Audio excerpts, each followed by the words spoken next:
Hello everyone.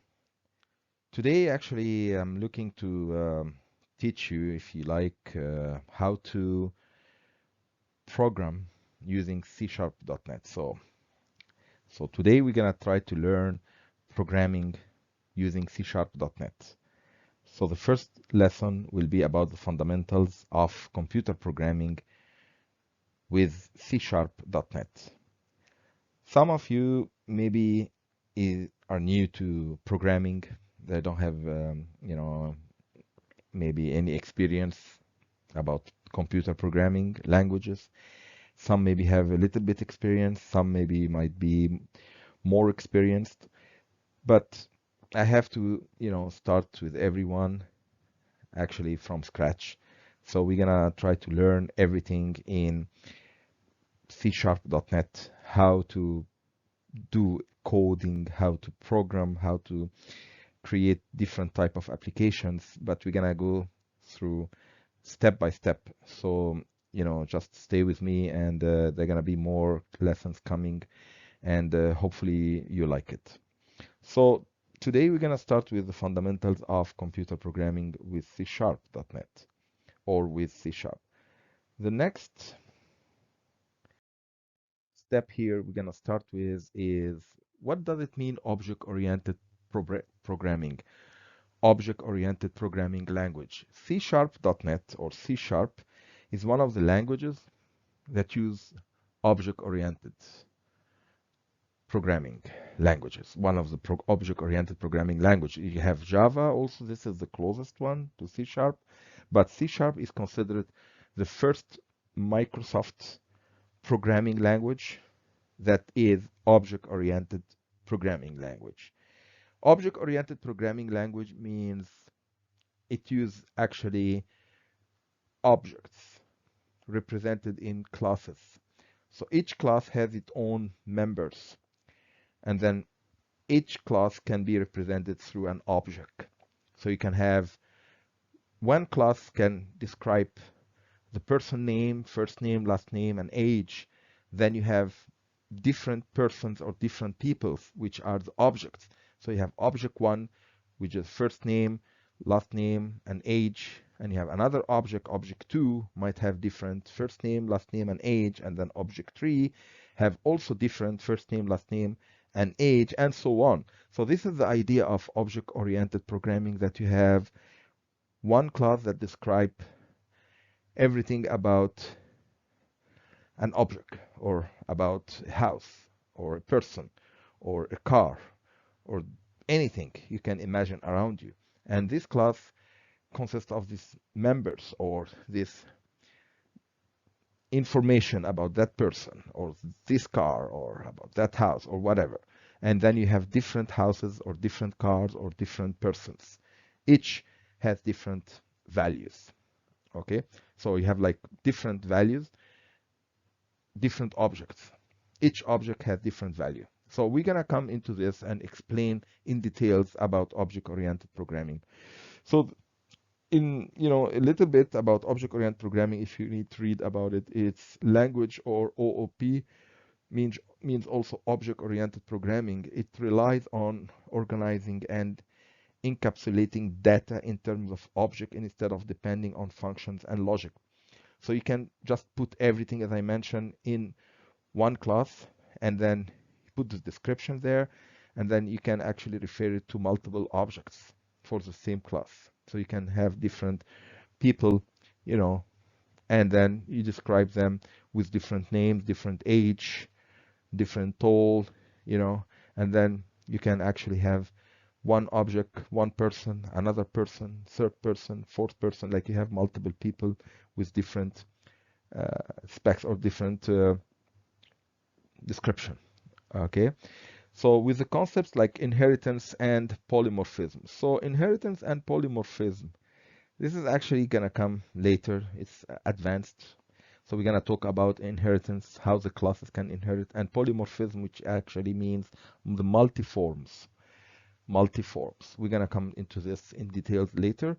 So this language encourages reusability, thus lessening the complexity of the code. So it reduce the complexity of the code because it makes it simpler that you can just describe one object in a different way. You can just put all the variables, like the first name I mentioned, last name, age, then you can give it different values, and you're gonna have different objects, different people with different information or details. Some of the object-oriented programming languages are Python, Java, C#, Ruby, PHP. So our language that we're gonna learn is the C#. And because it's Microsoft product or Microsoft first object-oriented programming language, so it's actually, sometimes they call it C#.NET because it's based on something called .NET framework. And we're gonna come later into what is the .NET framework that we're gonna use to code in C#. So the C# language is actually using the .NET framework on your computer to write code. So we're gonna come into this later. Okay, here we're gonna learn something basic about computer programming. So in order to understand what is computer programming is the way how you talk to the hardware or you talk to the computer. So the language in computer programming is your programming language. For example, C#, this is what you write. But this code you write, or this line of codes you're gonna write, is gonna be compiled into a machine language that the machine or your computer can understand, right? So this machine language or this computer language, it's actually the binary. Binary is consisted of base 2, so you have actually the 2-bit, bit 1 and bit 0. So all you have is just 1 and 0, which is on and off. So any number, any character, any value, anything you type in your code gonna be converted into this 1 and 0. So the computer can understand what you actually telling it what to do. So the computer can understand what do you want to do with this code. So for example, I will just give you a small example, very simple one.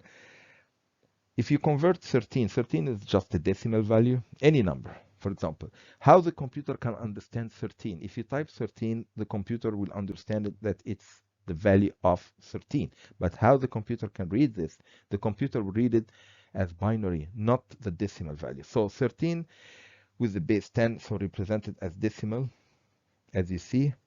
Convert 13 with the base 10 means 13 as a decimal value, like a digit, that's a number. How to convert it into a binary, how to convert it into computer language, 1 and 0. So all you have to do, because it's base 2, so the binary consists only of 2 bits, as I mentioned, bit 1, bit 0, you have to just divide by 2. All you have to do is just divide by 2. So if you take number 13, you divide by 2, the closest is 6. So 6 by 2 multiplied by 2 is 12. So remaining is 1. Remaining 1 to be 13. So 6 multiplied by 2 is 12, plus 1 equal 13. So 1 is our first binary, our first digit. And this is actually the bit number 0. What does it mean, the bit number 0? This is the first bit, okay? So bit number 0, okay? So it's just numbering the bits, okay? We'll see how many bits we have.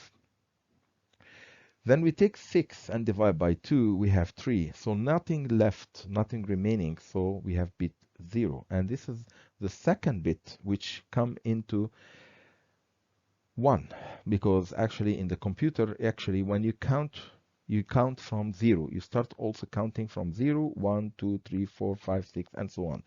So your second digit here is 0, and this is at the position 1. So this is considered to be the second bit. If you take number 3 or 3 and you divide it by 2,